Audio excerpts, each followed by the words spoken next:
ESPN's pre-draft win-loss total is out, and it feels like another season where the Raiders are being underestimated. That plus a whole lot more comes up on Wednesday's edition of the Locked On Raiders podcast for April 3rd, 2024. Just win. Just win. Just win. Just win. The autumn wind is a raider, pillaging just for fun.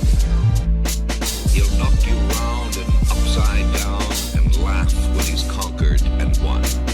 And won. And won. And won. And won.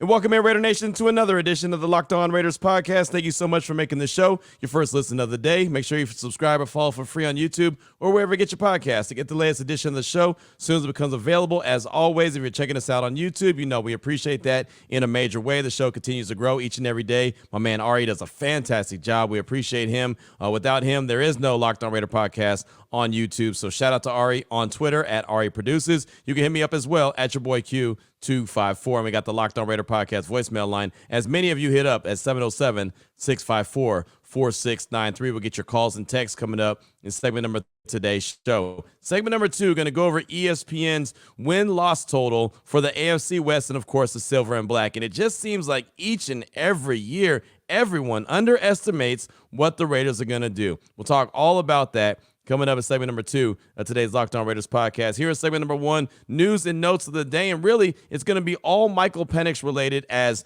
his stock, and I say stock is rising. It's not really his stock is rising, but his name is in so much conversation right now and affiliated and associated with the Raiders as well. All things Michael Penix here in segment number 1 of today's show. We'll jump into that after I tell you about the title sponsor of the show, which is Game Time. Download the Game Time app, create an account, and use promo code LOCKEDONNFL for $20 off your first purchase. I'll tell you a lot more about them later on in the show. Before I get into anything Michael Penix, I want to give a big shout out, a big special shout out to my folks, man. Brother Marquise in the 305, rep Miami one time. Been rocking with my man for a long time. Ever since I was in Central Texas, when I first started doing this podcast, way back many, many moons ago, 2018, I believe, was when everything got started for me here on the Locked On Raiders podcast. He's been rocking with me since day one. Definitely appreciate him. Anyway, he had this awesome Raiders plaque sent to me, and it arrived at my house on Tuesday, and it was amazing. And if you follow me on Twitter at your boy Q254, you'll see the picture I tweeted out. Custom made. It's something that's going to go in Studio Q. I'm excited about it. It's got images of Al Davis, John Madden, Charles Woodson, Marcus Allen, Howie Long, Jim Plunkett, Gene Upshaw, all on there. It has a Las Vegas sign on it. Super custom made. The Raiders shield. It's dope. It really is. I also want to shout out to the man who made it, Sergeant Adrian Sosa. He's the one who created it. Of course, I always say salute to service. We don't say it enough around here. I'm guilty of that as well.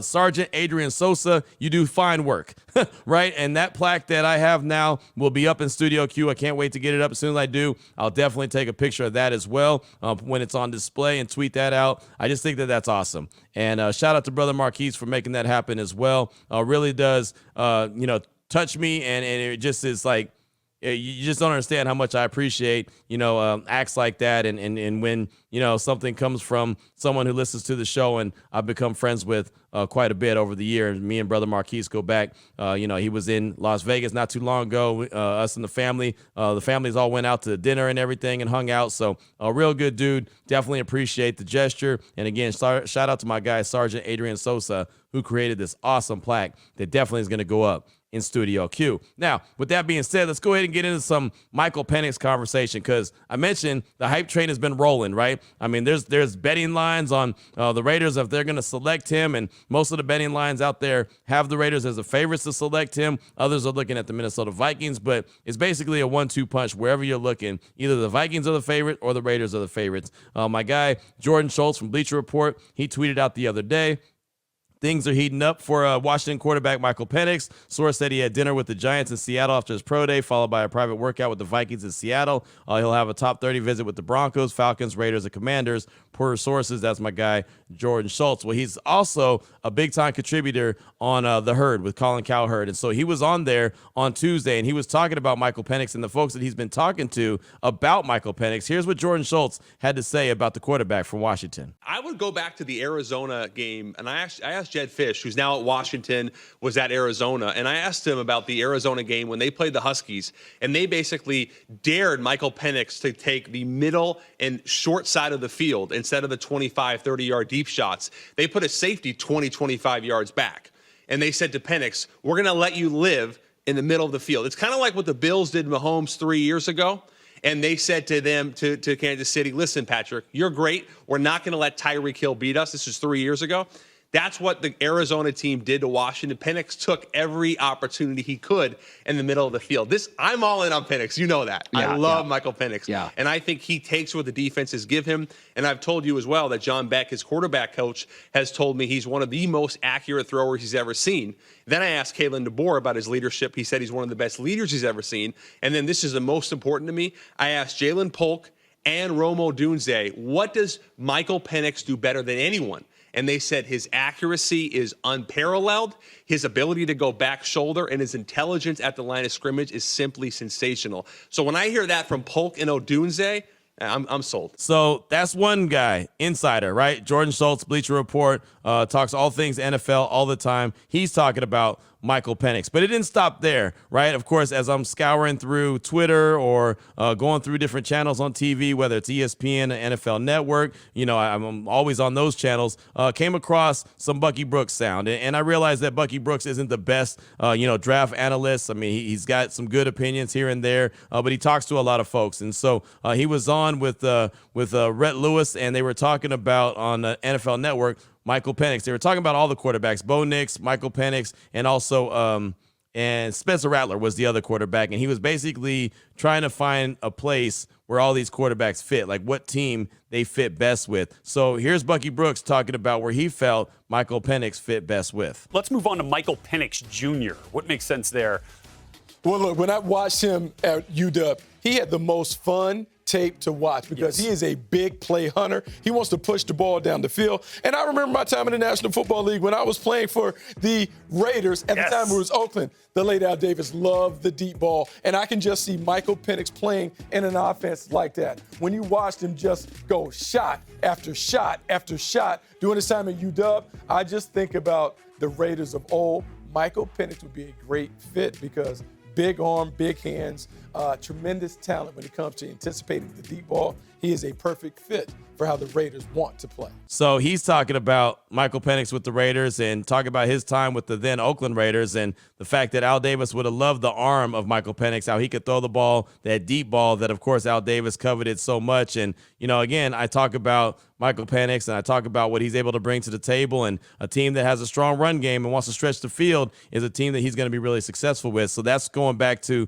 what Bucky Brooks is talking about when you hear him talking about Michael Penix and the best fit for him. And then I saw former NFL quarterback Daniel, who's got the Chase It Down podcast with Trey Wingo. He's part of 33team.com. He puts out some really good information. He's talking about what he believes Michael Penix should be as far as, ranking of quarterbacks in this year's upcoming draft. You cannot tell me that Michael Penix Jr.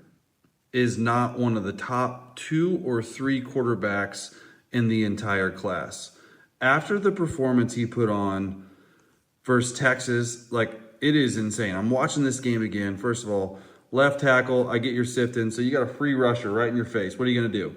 Well, you're going to sidestep it. Okay, get back on target and throw an absolute BB for a touchdown. Are you kidding me right now? The pocket movement right here, 2 hands on the ball, lefty, that perfect southpaw motion, and you fire an absolute strike for another touchdown versus Texas. So it's funny that he mentioned, top 3 quarterback, and you can't tell him that he's not. My guy, Vinny Bonsignor, who I've been doing the morning tailgate with on Raider Nation Radio 920 the last couple of days, filling in for Clay and Lindsay as they're on vacation. I'll do that again today, starting at 7 o'clock in the morning. So you want to tune in, feel free to do that. But he was saying, Q, if Michael Penix, and I know you can't say ifs and buts, we get all that, but if Michael Penix didn't have the injury history, would he be a top 5 quarterback to you? And I said, absolutely.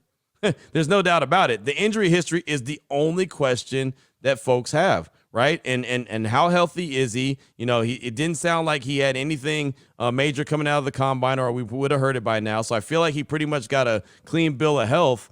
But again, it's just, what do the teams think? And so that's why it's so hard to determine where he's going to go in the draft. Is he going to be a first-round guy? Is he going to be an early first-round guy? Is he going to be a mid-round first-round guy, late first round, second round? Where will Michael Penix fall? It's so hard to tell because you just don't know what all these individual teams feel about the injury history. That's all he has working against him, is the injury history. But again, a lot of conversation. You're starting to see more and more people talk about Michael Penix. It's really, at this stage of the game, we know about Caleb Williams, we know about Jaden Daniels, we know about Drake May. Right now, it's all about J.J. McCarthy and Michael Penix. And I don't know what's manufactured and what's not. Right? People that I talk to say, J.J. McCarthy, that's just a lot of hype. They're just trying to build him up, pump him up. And then some are like, no, I've been on J.J. forever. He's a fantastic player. You know, it's such a wide range. I feel like the 2 wild cards in this upcoming draft when it comes to the quarterback position are those 2 guys, J.J. McCarthy and Michael Penix. I'm not in on J.J. McCarthy. I'm not. Michael Penix, I'm definitely in on. That's just me. You know, everyone's, allowed to have their own opinion. But for me, for my money, I enjoyed what I saw from him at Washington. I saw him make the throws that he's going to have to make in the NFL. Obviously, he's going to need some protection, and that's with any quarterback. They're going to need to be protected. But with the Raiders in particular, since that right side of the offensive line is pretty suspect right now, they definitely got to shore that up if Michael Penix Jr. is going to be their quarterback. But that's what I got for you for segment number 1 of today's Locked On Raiders podcast. News and notes, but it was all Michael Penix related. Coming up in segment number 2, we'll talk about the win-loss totals, the projections for the AFC West, the Chiefs, the Chargers, the Raiders, and the Broncos. What does ESPN have, and why are the Raiders so low? That's coming up in segment number 2 of today's Locked On Raiders podcast. Before I get to that, though, I do want to tell you about the title sponsor of the show, which is Game Time. Game Time is now an authorized ticket marketplace of Major League Baseball. It makes getting tickets even faster and easier. Prices on the Game Time app actually go down the closer it gets to first pitch. They got great last-minute deals, all-in prices, views from your seat, and their lowest price guarantee. Game Time takes the guesswork out of buying Major League Baseball tickets. You can use the apps. You can customize your spot. You can get those last-minute tickets, flash deals, zone deals, easy to find any buy on Major League Baseball tickets for any kind of event in your area, views from your seat at the venue, lowest price guarantee, event cancellation protection, job loss protection, and a whole lot more. Right now, what you need to do, take the guesswork out of buying tickets with Game Time. Download the Game Time app, create an account, use the promo code LOCKEDONNFL for $20 off your first purchase. Terms apply. Again, create that account, use the promo code LOCKEDONNFL, LOCKEDONNFL for $20 off. Download the Game Time app today. Last minute tickets, lowest price, guaranteed.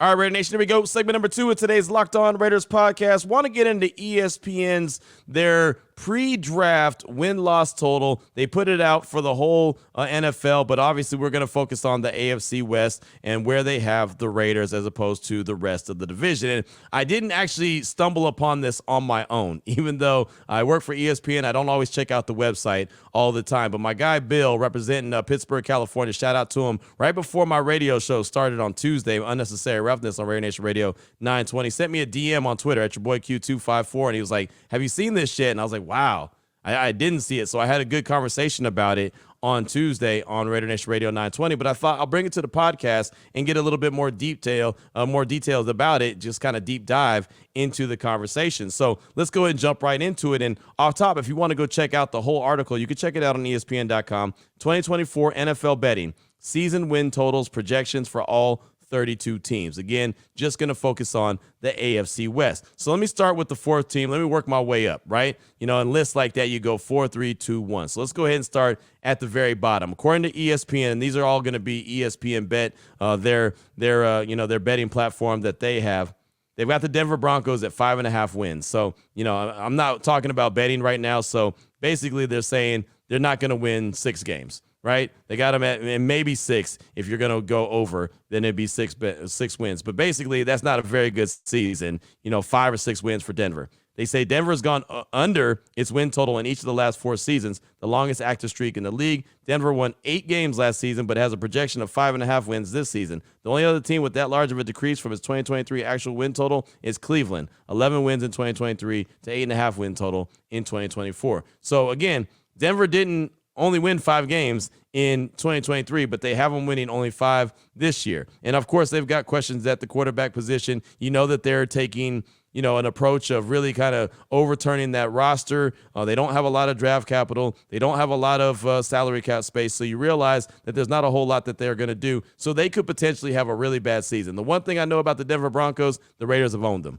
right? So I feel very comfortable in saying, and I know on the Locked On Podcast Network, we'll do the ultimate crossover. We'll talk about who's going to be the best in the division. And the Chiefs guy will say, the Chiefs, of course. And everyone else will say that they'll be the second best team. And well, Denver will probably come in last. That's no disrespect to my guy, Cody Rourke. He does a fantastic job, but Denver just looks like the team that's not going to be that great. I mean, and Sean Payton, I think, is going to get that team right. I just don't think it's going to be this year. They've got to find their quarterback and then get their roster turned around, and it just seems like it's going to be some heavy lifting before that happens. But they have Denver listed at 5.5, so okay, that's fine.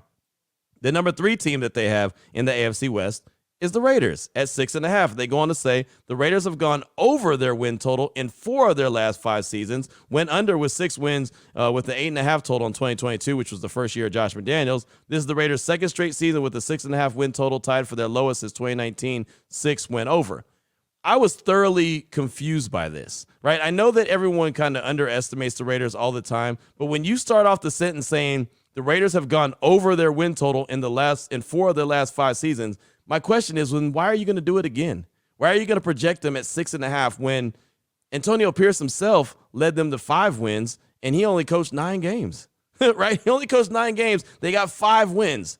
And I'm assuming that the team's going to be better because the defense is already improved, in my opinion, with Christian Wilkins. That addition right there in the middle of the defensive line turns those guys into some bloodthirsty pirates, right? And I believe that they're really going to take that next step. So the defense, in my opinion, just my opinion, is going to keep the Raiders in many games. And if their offense is worth the salt, which I'm assuming it's going to be better, and that could be a big assumption, right? I'm assuming it's going to be better than what we saw in 2023. They're going to win some games. But they went 8-9 in 2023. I just don't understand how they get to 6.5 again.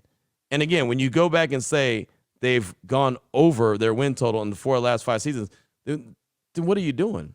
Then it's almost like you're saying, if you are looking at it from a betting standpoint, come take my money.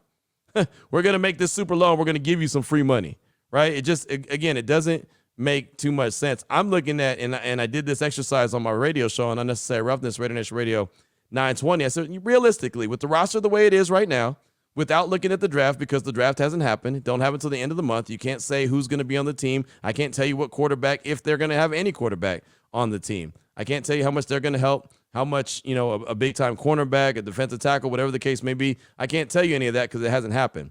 But if you just look at the roster right now, I feel very comfortable with saying the Raiders could go to Allegiant Stadium right now, play a game, and they can win. They've got enough talent on their team. Aiden O'Connell and Gardner Minshew have both won games. So if they had to start today, I'd feel comfortable with that. I'd feel comfortable with the pass catchers on the team. And I definitely feel great about the defense. I think they can win a bunch of games. I'm looking at right now, on April 3rd, I'm looking at 9 wins. At least they should be at least at 9 wins right now. Just based off what they did last year, and the natural progression is to get better. I know the schedule is going to be different. I get it. And I know they play the Chiefs twice, the Chargers twice, the Broncos, whatever. I get it.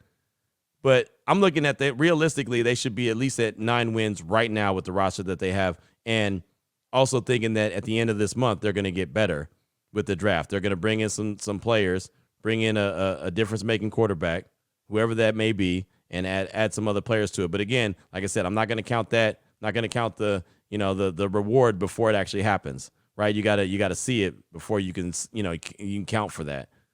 But 6.5 just felt very low to me. And then the Chargers, they have them at 8.5. Obviously, that's the Jim Harbaugh effect. They said the Chargers are one of 6 teams who projected win total is at least 2.5 higher than his 2023 actual win total. So they're giving Jim Harbaugh 2.5 wins. He's worth 2.5 wins, and maybe he is. New head coach Jim Harbaugh led San Francisco to a 13-3 record in his first season there in 2011 after it went 6-10 their previous year. LA went 5-12 in 2023 and has a win total of 8.5 for 2024. So maybe he's worth 2.5. I know that they're kind of turning over their roster as well.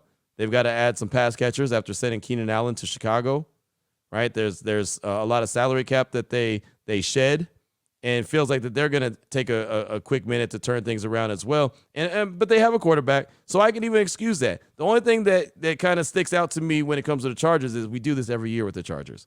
They're going to be this team. They're going to be that time. I mentioned the ultimate not mock draft, but the ultimate crossover edition that we'll do at some point on the podcast. I guarantee the Chargers will say, yeah, we're going to be the second best team in the division. There's no doubt. Might challenge the Chiefs. I know that conversation is going to happen. And I'm not going to push back. I'm going to let them go ahead and say what they say because they say it every year. Sometimes they get mad at me, and that's okay.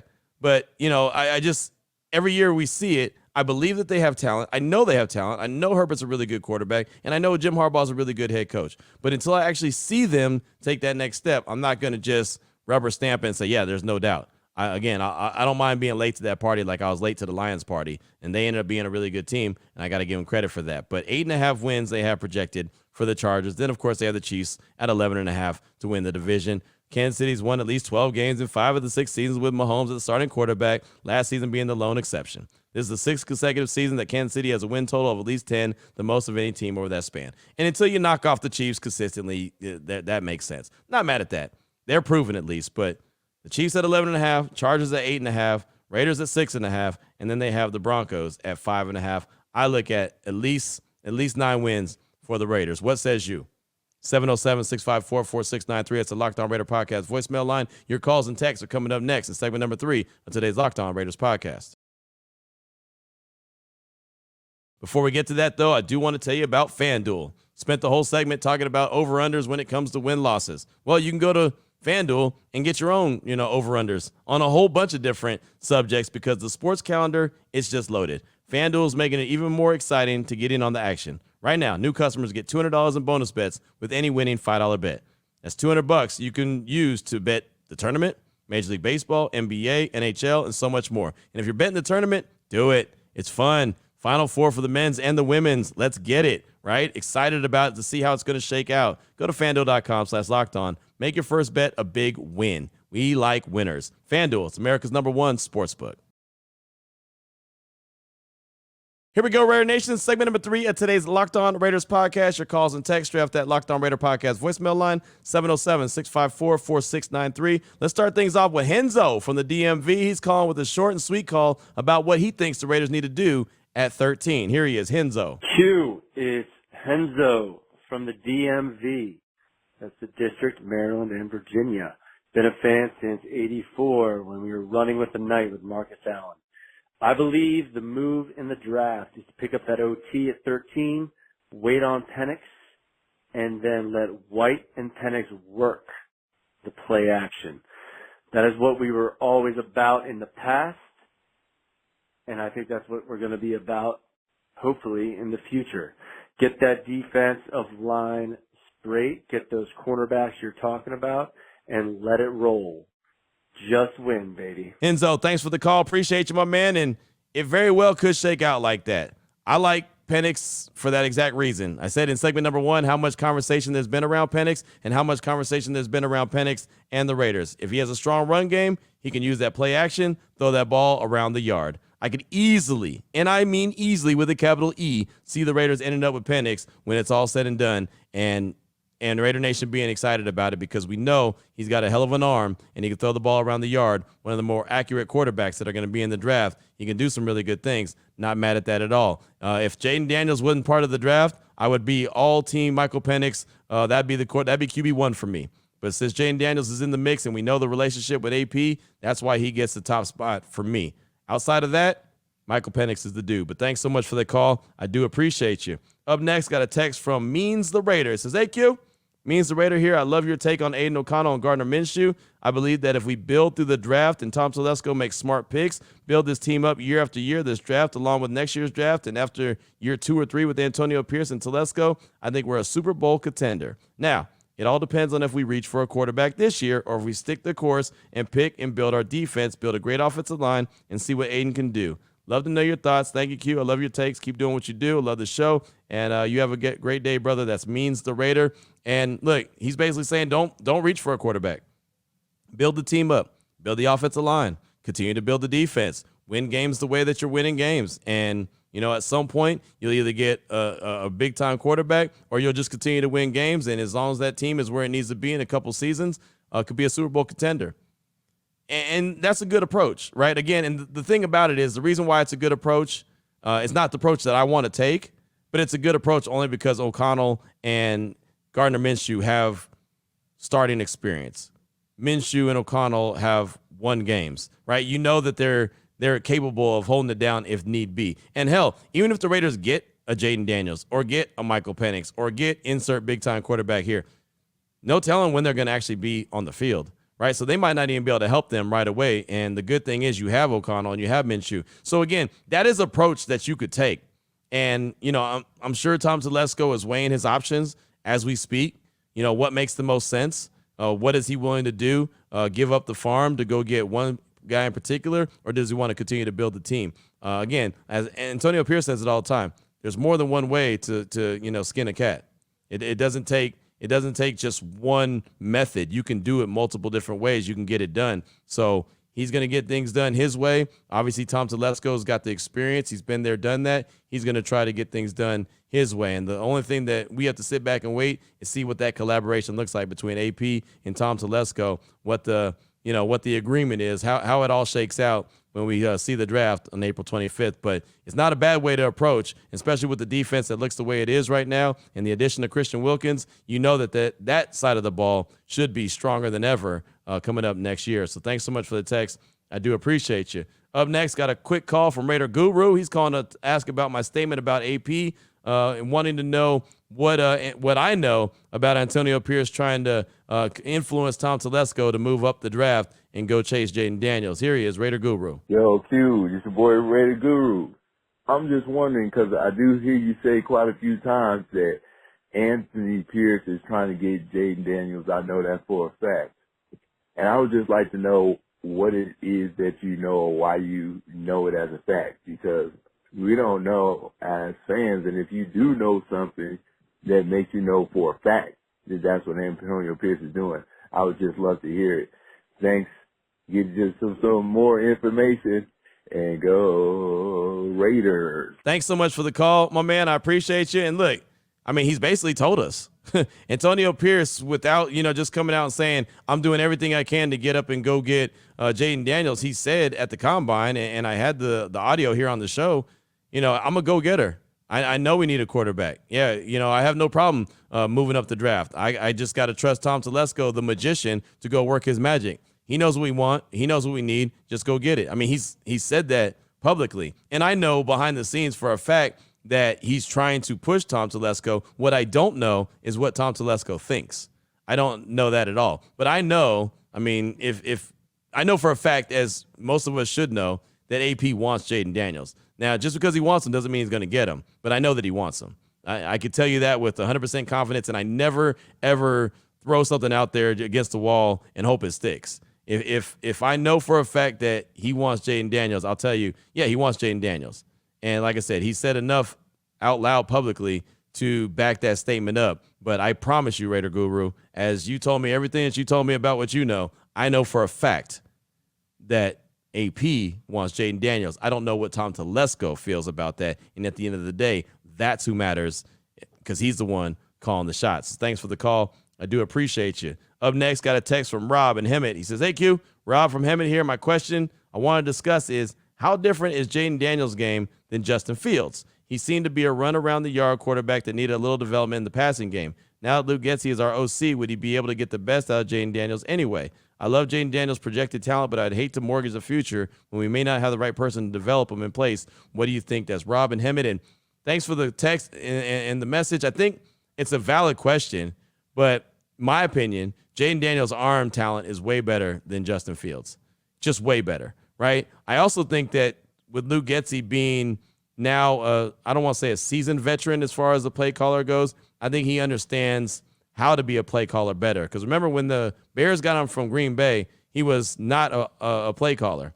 he was the quarterback coach. So he went to Chicago, and they had to allow him to learn how to be the offensive coordinator. And he had Justin Fields, who is a very talented athlete. I don't think he's a very talented quarterback, where Jayden Daniels is. Jayden Daniels is a guy that AP knows how to use him. AP has been around him for a long time. He knows how to use him, and I know that the vision that AP has for this Raiders team offensively has been shared with Getsy before he ever got hired, right? So I feel like that they have an idea of how to use them, but you do bring up a valid point because they're both athletic dudes, obviously. They can run for 1,000+ yards, no doubt about it, but I just believe Jayden Daniels' arm talent is way better than Justin Fields. He can make all the throws, and he makes them on time. He's very accurate. I like his game, and I like his game a lot more than Justin Fields, and that's why Justin is sitting behind Russell Wilson right now in Pittsburgh, and Jayden Daniels is going to be a top pick in this year's upcoming draft. Now, the work will start once he gets to his team,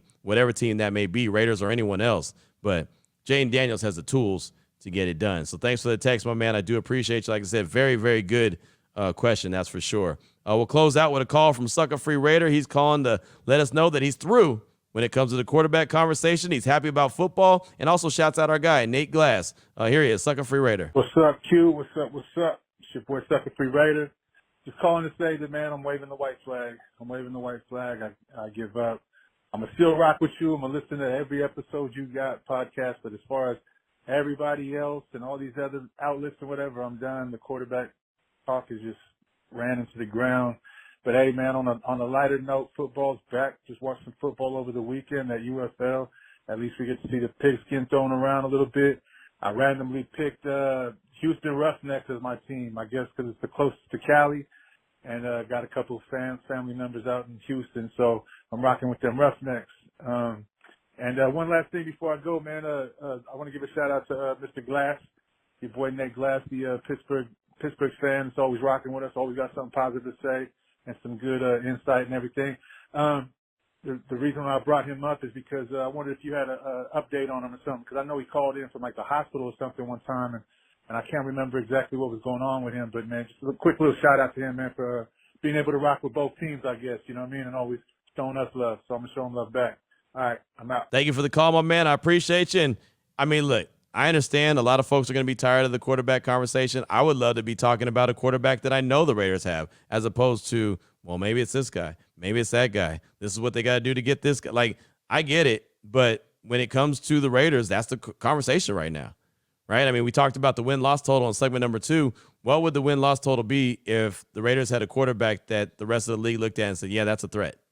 Every conversation I've had with everyone, no matter if it's at the combine, if it's on any other road trip that I'm at, it doesn't matter where. People on the radio show, hey, I like what the Raiders are doing. I like what AP's doing. I love the defense, Max Crosby. What are the Raiders going to do with the quarterback? Like, that's the conversation. So I know it gets, redundant. It feels like it's the same conversation. We try to keep it fresh. We try to look at different angles of it. We try to discuss both sides of it. But at the end of the day, I mean, it's the most important position. And right now it looks like the Raiders have good quarterbacks, not great. And in my opinion, they need great quarterbacks with difference-making ability to take him to the next level. As far as Nate Glass, I remember that call about him being in the hospital. I'm not too sure of an update. So, Nate Dogg, go ahead and give us an update if you can, man. It sounds like, from the last few calls that I heard, sounds like you're doing pretty well. But definitely let us know, man. And I agree 100% with Sucker Free Raider that, you're a member of the family. We appreciate you. We always appreciate your feedback. But want to make sure that you're doing well also. So definitely let us know about that. Great call, Sucker Free Raider. I appreciate you.